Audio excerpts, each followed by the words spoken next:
I was like, I'm a child murderer. Like, this, what's going on is wrong. I was just crying, right? Honestly, it is my fault. And it's your fault too, whoever's watching this, right? It makes you have like a different sense of empathy, right? Because you're in these spaces where people are sick, where people are, looking to you for help. Hi, I am Dessa. This is Dessa's World. And by the title, you already know what I'm getting into, okay? You already know, like, this is about to be a really controversial video. I'm just telling you now. What I'm about to say, like, it's not really wild. It's like what everybody's thinks already. But, just sit back, relax, and just hear what I have to say. Okay. So by the title you hear, I called Luigi Mangione a hero, right? I do have another video about like why I called him a hero, but like it wasn't as good. I'm not gonna lie to you. I was like stuttering and shit. Like it wasn't good. But I want to like make it clear and also tell like my side of like why I called him that, and then also just like the context behind like what I'm really trying to do. So it all really started back in 2023.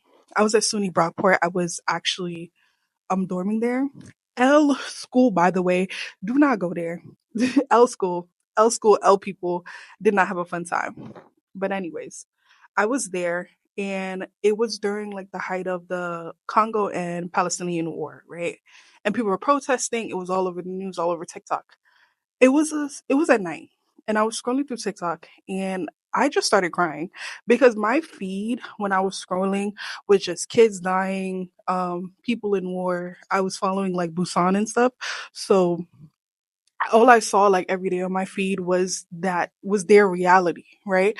So I was just sitting one day at night. My roommate was gone because she was gone every weekend, and I just started crying like mobile. Like I just started sobbing uncontrollably. Like it was really bad. And I was crying for at least like a good 30 minutes. Like I'm not gonna lie to you.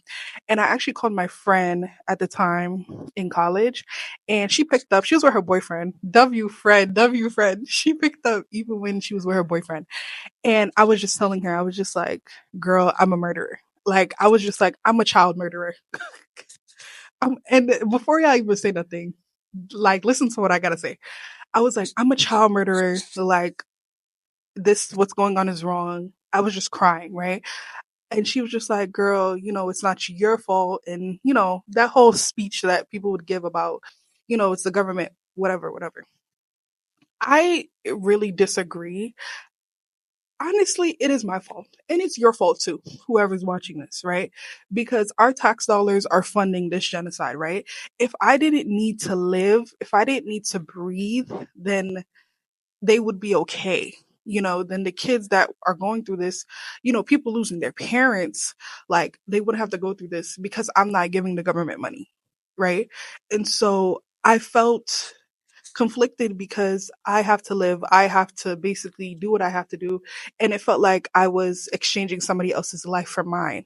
And the government was putting me in a very like compromising situation where it's compromising my morals and my integrity because I have to, in a sense, live, right? So it made me very resentful because I essentially have blood on my hands, even though I didn't want this to happen, right? But my inability to basically speak up kind of led to this, and everybody's inability, to speak up. And like, I just felt like such a coward. Like, I just felt like such like shame on my ancestors and lineage. Like, I just felt so much deep regret because I worked in healthcare, right? I was an EMT.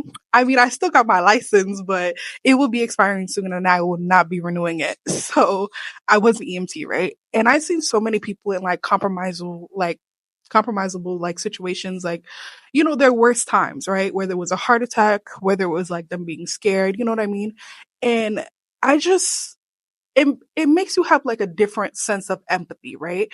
Because you're in these spaces where people are sick, where people are, looking to you for help, right? And it kind of brought me back to a moment where I've been around people and also myself where I've been taken advantage of by people, right? I've been on a journey where I'm trying to self reflect and understand like what it means to actually be like open and honest and like I've been I've seen so many people get taken advantage of, right? And so for this genocide to happen, or it's been happening for years, right? Even before I was born, it leaves a very bad taste in my mouth, right? Because I don't want to carry on that type of thinking or that type of mindset into my lineage, into like my kids when I do have them, right? I want all of us to understand like, as much as I said I'm a child murderer, so are you. So don't look at me like that and don't say, oh, how dare this girl say I'm a murderer? I'm saying it because I want better from all of us. I want better from you watching this. I want better from everybody. I want better from the government. You know, what they're doing is such an infringement on human rights and an infringement on just us as people and our morality. Like, don't sit here and tell me that it's not a morality issue. Don't like, you're human. You know what I mean? You're not so far removed from empathy that you don't still have feelings for somebody else, right? So I want us to understand that at the end of the day, we're living in a world where we are accomplices to what's going on, whether we want to talk about it or not. You know what I mean?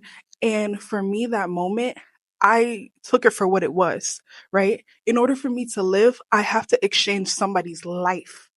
And that's the real reality. In order for you to live, in order for you to play your games, to play your Xbox, to go shopping, to buy what you want, you're essentially exchanging somebody else's life for a pair of sandals. You know what I mean? And, people don't want you to look at it like that because when you do, you start to question, like, you know, the government really is not good, guys. And it starts to make you think, like, damn, I should be a better person. I should fight against these inequalities, right? And it brought me to a very vulnerable place because I wanted to be better and I didn't want these things to happen, right? And for me, a little self plug, guys. So that's why I ended up writing my book. Clap for me. It'll be in the description down below. You can find it at thehealthcareguardians.org. And I wrote it because I wanted fair treatment and equality for everybody. I wrote it mainly because I was scared and I was also very emotional because I was scared about the future, right? I wanted it to be a world where no one had to pay for healthcare, where no one had to go hungry, where no one had to be worrying about, getting a ride to the hospital because it's so expensive, because those are things that I've seen, right? And I didn't want that to go on any longer. So I was like, I'm going to write this book and I'm going to share my thoughts on like what should happen. So I'm going to show you some of the principles and like policies I came up with. So hold on. Okay. I'm not sure if you guys can see it, and it probably is like looks weird. But one of the policies I came up with is EMBER. It stands for Emergency Medical Division for Restoration. And leave me alone. I understand that it doesn't, there's no B in there, but I don't care. I like the name EMBER, so I just decided to go with it. And it's basically to improve operational procedures, management practices, agency standards, and application to EMS. So because I worked in EMS, it's more, applicable to EMS and like making sure all of these policies are instated.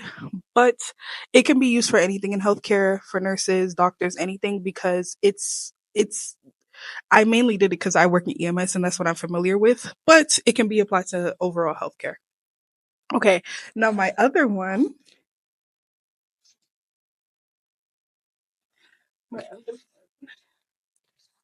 my other one is the Tratier clause.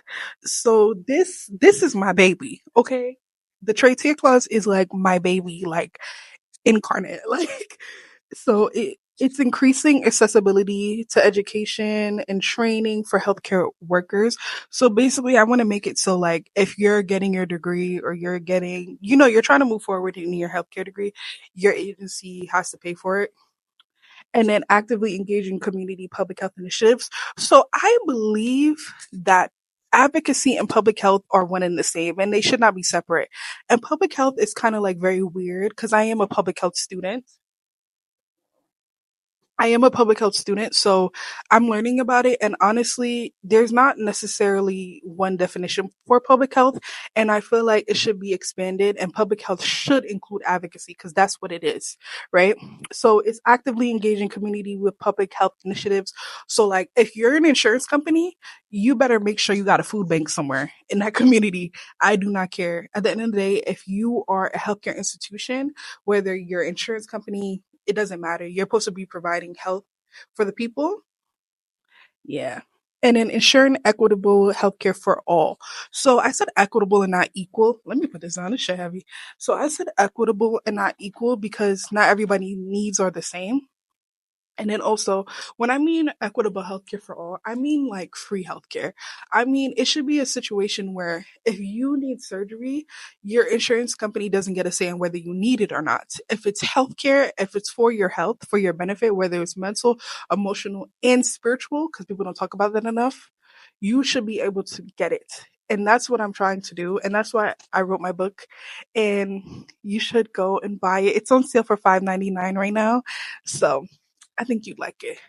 But that's basically what I'm trying to like accomplish and achieve with all of this. And it's been a long journey, and it's been like a long 2 years for me to get to this point because I was very broken in a sense, right? Because I was very scared, and I'm very sensitive, right? Like I'm very sensitive to what's going on in the world and what I've seen. And that's also one reason why I stopped being an EMS worker. But actually that's like next episode. We're gonna talk about that. It's gonna be like a whole like video essay because I've heard a lot of like nurses talk about it too. So we're gonna dive into that like next episode.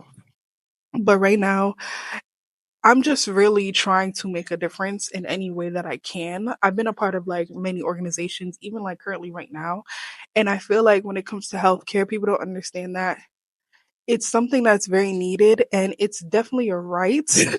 And the way our government and the way governments around the world is like kind of treating it is that it's not. And that when it comes to even mental or spiritual health, that is something that needs to be taken into account. And so I'm here and I want to change that. Overall, I kind of, not kind of, but overall, my main idea and ideology is to basically have free healthcare for everyone, especially in the United States. But first, I need to, build my platform and obviously get the initiative going. But yeah, guys, this is what I wanted to say. And this is why I call Luigi Mangione a hero, because he is a hero to me, right? At the end of the day, he is somebody that kind of put me in this catalyst and put me in this energy to be like, you know what, I'm going to go for this because there needs to be a change in healthcare and just a change in our government overall, right? So I thank God for him. I thank God for everything that he did or has done because I feel like it lit a fire inside of me. You know what I mean? To make me understand that in order for us to change, in order for us to be a catalyst for change, that we have to do something that makes us feel uncomfortable. Even right now, I feel a little bit uncomfortable, but it's for the greater good. It's for people and for the next generation.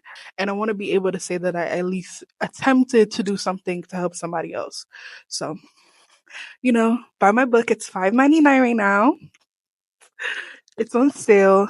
And remember, if you're not actively going against the oppressor, against the system that does not care about you or anybody else, then you are actively feeding it. Remember what I said. And I love you guys. You guys will see me soon. And I'll see you next one.